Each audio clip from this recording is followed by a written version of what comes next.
Hello friends, welcome to the day 33 of the video. आज की video में हम बात करेंगे क्वांटिफायर्स क्या होते हैं। सो फाइनली आज ये चैलेंज कंप्लीट हो जाएगा। क्वांटिफायर्स क्या होते हैं? हमारे दो टाइप के क्वांटिफायर्स होते हैं। एक होता है यूनिवर्सल क्वांटिफायर, ठीक है। सो यूनिवर्सल क्वांटिफायर को हम ऐसे डिनोट करते हैं, ठीक है। इसके सिंबल होते हैं ऑल और एवरी। जहाँ पे ऑल या एवरी लिखा है वहाँ पे आपको यूनिवर्सल लगाना है। एक होता है एग्जिस्टेंशियल क्वांटिफायर, ठीक है। सो इस क्वांटिफायर को हम उल्टा ई के नाम से डिनोट करते हैं। ये देखो ऐसे, इसके सिंबल होते हैं there is, some, any, at least. ये इसके सिंबल होते हैं, ठीक है। अब देखो, सपोज करो एक एग्जाम्पल है, every computer connected to the network. हर कंप्यूटर नेटवर्क से कनेक्टेड है।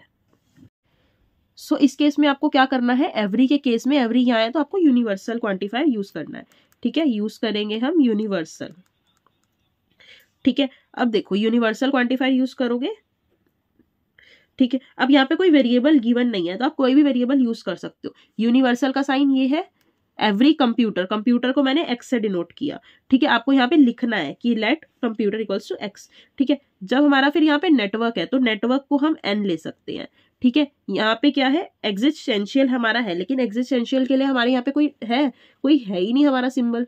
ना देयर इज है, ना सम है, ना एनी है, ना एटलीस्ट है। तो नेटवर्क से कनेक्टेड है। नेटवर्क मतलब कि हमने नॉर्मल एक्स ही ले लिया, ठीक है, क्योंकि हमारे यहाँ पे दो ही वर्ड है। Main two words are every and network, ठीक है। तो ये हमने नॉर्मली ऐसे करा। अब देखो, अब हमारा एक एग्जाम्पल है, उसमें उसने बोला है there is at least 1x such that p of x, ठीक है। एटलीस्ट आ गया तो क्या आया? Existential quantifier. इसका नॉर्मली आपको यूज करना है, कम से कम एक एक्स है such that p x. Existential x क्या है? P x. बस हो गया, यही करना है, ठीक है। और अगर आपको इसकी नेगेशन आए, सपोज करो इफ नेगेशन ऑफ दिस, ठीक है, तो इसकी नेगेशन क्या होगी? यूनिवर्सल का एग्जिस्टेंशियल बन जाएगा, ठीक है। ये एन एक्स का नॉर्मली ऐसे हो जाएगा, ठीक है। और अगर इसकी नेगेशन आए, आपको सारी चीजें आनी चाहिए। एग्जिस्टेंशियल का यूनिवर्सल, ठीक है, negation of P X, okay.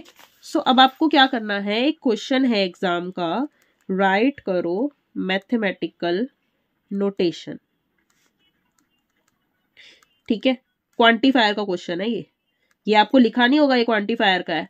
अगर कभी कभी लिखा होता है, कभी कभी नहीं लिखा होता, तो ये आपको ये चीज लिखी है, ठीक है। सो set of all odd numbers. Odd आया तो क्या आया? ऑड का मतलब क्या हुआ?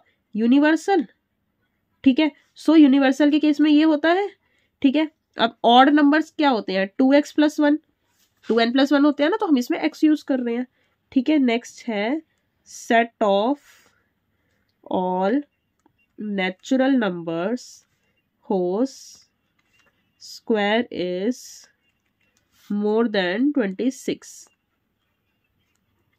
ठीक है। सो अगेन क्या है? ऑल है तो मतलब यूनिवर्सल यूज होगा, ठीक है। अब ऑल नेचुरल नंबर जिसका स्क्वायर मोर देन 26 है, तो जिसका स्क्वायर मोर देन 26 है ऐसे लिखेंगे, ठीक है। बस ये हो गई हमारी मैथमेटिकल नोटेशन। अब है हमारे पास एक प्रेपोजिशन का टॉपिक, ठीक है। इस प्रेपोजिशन के टॉपिक में हमने इसकी सबसे पहले हम डिफाइन की बात करते हैं। बहुत ही छोटा सा टॉपिक है ये। Preposition is a declarative sentence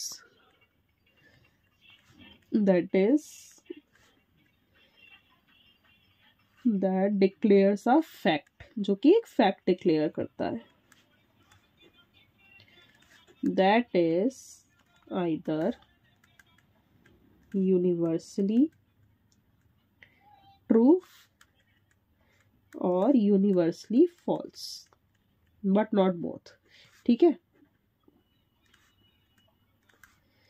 तो ये आपको एग्जाम में डेफिनेशन पूछी जा सकती है, ठीक है। सो मतलब कि वो दोनों नहीं होना चाहिए। अब देखो प्रेपोजिशन बेसिकली एक डिक्लेरेटिव फैक्ट डिक्लेयर करता है, या तो कोई चीज यूनिवर्सली ट्रू होगी या यूनिवर्सली फॉल्स होगी, ठीक है। सपोज करो देखो 1 + 1 = 2 है, तो वो यूनिवर्सली ट्रू है ना, ये तो यूनिवर्सली ट्रू है। सो इसका प्रेपोजिशन लॉजिक भी बन सकता है हमारा, ठीक है। अब 1 + 1 ≠ 3 है, ये भी हमारा यूनिवर्सली ट्रू है, ठीक है। इसका भी प्रेपोजिशन लॉजिक बन सकता है। x + 1 = ट्रू है, हमें क्या पता x हमारा 1 होगा तो वो ट्रू होगा, x हमारा कुछ और होगा तो वो नहीं होगा। तो हम इसे क्या लिख सकते हैं, either be true either be false. तो इसका प्रेपोजिशन लॉजिक भी नहीं बन सकता। अगर मैं बात करूं टुडे इज मंडे, ठीक है, अगर आप ये वीडियो मंडे को देख रहे हो तब तो ये यूनिवर्सली ट्रू है, वरना ये नहीं है, ठीक है। तो ये दोनों हो सकते हैं, तो इसका प्रेपोजिशन लॉजिक नहीं बन सकता। अब देखो जहां पे भी क्वेश्चन मार्क या एक्सक्लेमेशन मार्क हो, ठीक है, तो वो कभी प्रेपोजिशन लॉजिक होगा ही नहीं। क्वेश्चन मार्क आ रहा है, एक्सक्लेमेशन मार्क आ रहा है, तो प्रेपोजिशन लॉजिक कभी हो ही नहीं सकता, ठीक है।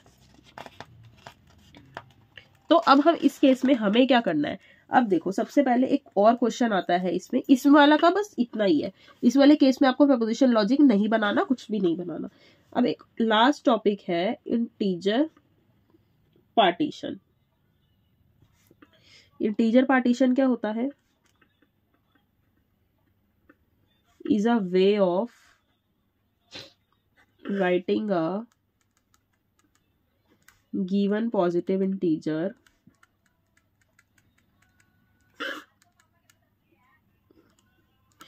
as a sum of other positive integers। Integer partition एक वे है जिसमें आपको गिवन पॉजिटिव इंटीजर्स लिखने होते हैं दूसरे पॉजिटिव इंटीजर्स के सम में। सपोज करो 2 है, उसको आप 1 + 1 में लिख सकते हो, दो पॉजिटिव इंटीजर है तो उसके सम में लिखना है।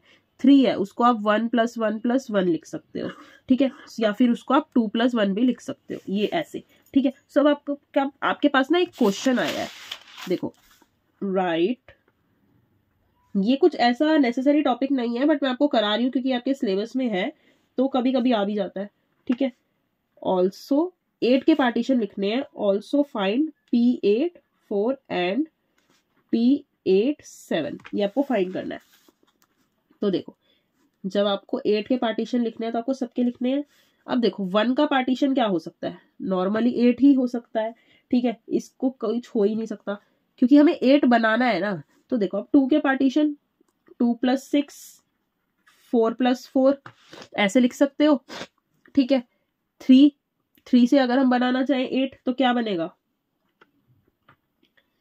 देखो यहाँ पे ना बेसिकली मतलब है अगर 1 है तो 1 डिजिट में पार्टीशन, मतलब 1 डिजिट में कोई नंबर लिखो जिससे 8 बन जाए। 2 है तो 2 डिजिट का किसी 2 को प्लस करके 8 बनना चाहिए। 3 है तो किसी 3 को प्लस करके 8 बनना चाहिए, ठीक है। 4 + 3 + 1 और क्या हो सकता है, 4 + 2 + 2, ठीक है। अब 4 है तो 4 मतलब किसी भी 2 चीजों को प्लस करके 8 बनना चाहिए। सपोज 1 + 1 + 4 + 2, ठीक है। किसी और में देखो 5 + 1 + 1 + 1, तो आप और भी बना सकते हो अगर बन रहे हैं तो, ठीक है। अब 5 है तो किसी 5 डिजिट को प्लस करके 8 बनना चाहिए, तो क्या होगा 4 + 1 + 1 + 1 + 1, 3 + 2 + 1 + 1 + 1, ठीक है। और अगर 6 है तो 6 में 2 2 4 5 6 7 8, ठीक है, 6 डिजिट हुई। देन अगेन हम कर सकते हैं 3 + 1 + 1 + 3 4 5 6, ठीक है। देख लेना आप 6 होनी चाहिए। 7 है तो 7 में अगेन 1 2 3 4 5 6, ठीक है, 7, ठीक है। अब 8 है तो 1 + 1 + देख लेना 8 है या नहीं, ठीक है। सो ये हुआ इंटीजर पार्टीशन, उतनी ही डिजिट होनी चाहिए, उन डिजिट को प्लस करके हमारा 8 बनना चाहिए। 1 है तो ओनली 1 डिजिट, 2 है तो 2, 3 है तो 3 डिजिट, 4 है तो 4 डिजिट, ठीक है, ऐसे करके। अब देखो इसमें लिखा था P4 और 8 फाइंड करना है। P4 और 8 मतलब कि पार्टीशन जो है 8 के 4 पार्ट करने हैं, ठीक है, 4 पार्ट हमें। उसके बाद अभी हमने करे ना 4 पार्ट, ये वाले हो सकते हैं 1 + 1 4 + 2 5 + 1 + 1 + 1।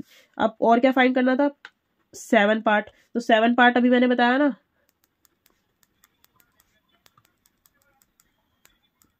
ये वाले, ठीक है। उसके बाद अगर 2 पार्ट फाइंड करने हो तो 2 + 6 4 + 4, ठीक है।